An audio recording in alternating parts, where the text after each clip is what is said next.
Minasan konnichiwa. Bonjour tout le monde. Aujourd'hui, nous vous proposons un épisode entièrement dédié au sport favori des Japonais, le baseball. Avec plus de 100 ans d'existence au Japon, son histoire est d'une très grande richesse. Fort de ses 12 clubs professionnels, la Ligue de baseball japonaise offre un spectacle familial et respecte des valeurs sportives que les Nippons apprécient particulièrement. Élevé au rang de véritable religion, le baseball est sans conteste la discipline la plus populaire. Le pays est d'ailleurs à l'heure actuelle un des leaders mondiaux, voire même une référence pour tous les amateurs de ce sport.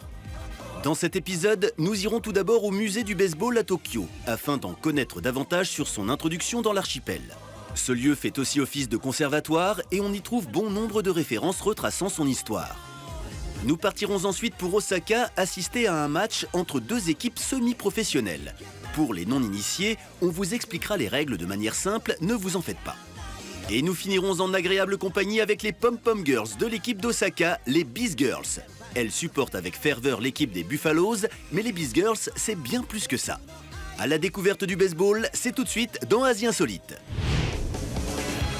Pour comprendre l'importance que peut revêtir le baseball au pays du soleil levant, nous nous sommes rendus en plein cœur de Tokyo au musée du baseball. À mi-chemin entre musée classique et une galerie d'exposition, c'est ici que l'on peut admirer les maillots des équipes qui ont fait la gloire de ce sport à travers tout le pays. On y trouve aussi des pièces rares et des antiquités, ce qui nous amène à mieux concevoir comment ce sport a-t-il pu devenir la discipline la plus pratiquée au Japon. Petit cours d'histoire. Au Japon, l'origine du baseball n'est pas une science exacte. Plusieurs histoires contradictoires en attestent. Cependant, les historiens ont décidé de l'attribuer à l'Américain Horace Wilson. Horace Wilson enseignait l'anglais et les mathématiques à Tokyo. En 1872, il eut une vision qui allait révolutionner le pays tout entier, initier ses étudiants au baseball. Il fut reconnu quelques années après comme l'homme qui implanta le baseball et le rendit populaire dans l'archipel. Il ne faudra d'ailleurs pas attendre très longtemps pour voir la première équipe officielle, ce n'est que 6 ans plus tard que la Compagnie des chemins de fer de Tokyo créait sa propre équipe. Dès lors, ce sport prit une ampleur nationale, d'abord au niveau des écoles, puis au niveau professionnel où la première équipe fut fondée en 1934, les Yomiuri Giants.